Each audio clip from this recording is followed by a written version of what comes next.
ఇంకొక ఇన్సిడెంట్ జరిగింది, ఢిల్లీ పోలీసులు చేసింది. ఈ మధ్య ఢిల్లీలో ఏఐ సమ్మిట్ జరిగింది, మనందరం చూసుంటాం. అందులో గల్గోటియా చేసిన ప్రహసనం, మోసాలు చూసుంటాం మనందరం. చాలా వైరల్ కూడా అయ్యాయి.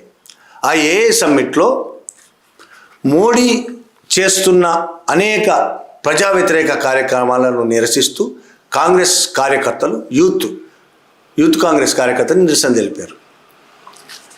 ఇండియా యుఎస్ డీల్కి వ్యతిరేకంగా, ఇంకా చాలా మోడీ చేస్తున్న కార్యక్రమాలకు వ్యతిరేకంగా నిరసన తెలిపారు. 10 మందో 20 మందో నిరసన తెలపడానికి వెళ్ళారు. షర్ట్ లిప్పేసి బనీళ్ళు పట్టుకొని నిరసన తెలిపారు. అది బీజేపీకి చాలా కోపం వచ్చింది. బీజేపీకి వాళ్ళు చాలా పనులు చేశారు ఇట్లాంటివి. వాళ్ళు ప్రతిపక్షంలో ఉన్నప్పుడు ఇంతకంటే దారుణంగా చేశారు. ఇది నిరసన మాత్రమే. నిరసన ప్రజాస్వామిక హక్కు. ఈ ప్రజాస్వామిక హక్కుల్ని బీజేపీ ఎప్పుడు పట్టించుకున్న పాపన పోలేదు. బీజేపీకి ప్రజాస్వామ్యం అంటేనే మంట. దానికి మనుస్వామ్యం కావాలి, ప్రజాస్వామ్యం వద్దు. కాబట్టి వాళ్ళ మీద అందరి మీద కేసులు పెట్టింది, కొంతమందిని అరెస్ట్ చేసింది. ఇంకో 3 అరెస్ట్ కావాల్సి ఉంది. ముగ్గురు పేరు సౌరభ్, అర్బాజ్, సిద్ధార్థ్ అనుకుంటా, కాంగ్రెస్ కార్యకర్తలు. ఆ 3 అరెస్ట్ చేయాల్సి ఉంది.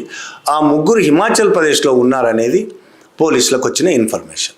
హిమాచల్ ప్రదేశ్లో ఉన్న 3 అరెస్ట్ చేయడానికి వేరే రాష్ట్రాల్లో ఉన్నారు కాబట్టి ఢిల్లీ కోర్టు నుండి అరెస్ట్ వారెంట్ తీసుకొని హిమాచల్ ప్రదేశ్లో పోలీసులకు ఇన్ఫామ్ చేసి, ఇట్లా అరెస్ట్ వారెంట్ ఉందని ఇన్ఫామ్ చేసి వాళ్ళ సహాయంతో వాళ్ళ 3 అరెస్ట్ చేసి తీసుకురావడం అనేది ఒక పద్ధతి. ఇంతకుముందు కూడా మనం మాట్లాడుకున్నాం, బీఆర్ఎల్ని ఇక్కడ పోలీసులు ఎట్లా చేశారు. అదేవిధంగా వీళ్ళు కూడా ఆ పద్ధతులు, ఆ చట్టాలు మన కోసం కావు అనేది నిర్ణయానికి ఎప్పుడో వచ్చారు. కాబట్టి ఇక్కడి నుంచి ఒక 20 మంది పోలీసులు వెళ్ళారు హిమాచల్ ప్రదేశ్. వాళ్ళ 3 ఎక్కడో తెలుసుకున్నారు, 3 అరెస్ట్ చేశారు, తీసుకెళ్ళిపోయారు. దాన్ని కూడా కిడ్నాపే అనాలి, చట్ట విరుద్ధంగా కూడా కిడ్నాపే, అంతకుమించి ఏం కాదు. ఈ విషయం హిమాచల్ ప్రదేశ్ పోలీసులకు తెలిసింది. వెంటనే హిమాచల్ ప్రదేశ్ పోలీసులు వాళ్ళు ఎక్కడి నుంచి పోతున్నారో తెలుసుకొని ఢిల్లీకి వెళ్తుండగా మధ్యలో అడ్డుకొని వాళ్ళని దింపారు. ఆ రోడ్డు మీద రాత్రిపూట జరిగిన వాగ్వివాదాలు దేశమంతా చూసింది సోషల్ మీడియాలో.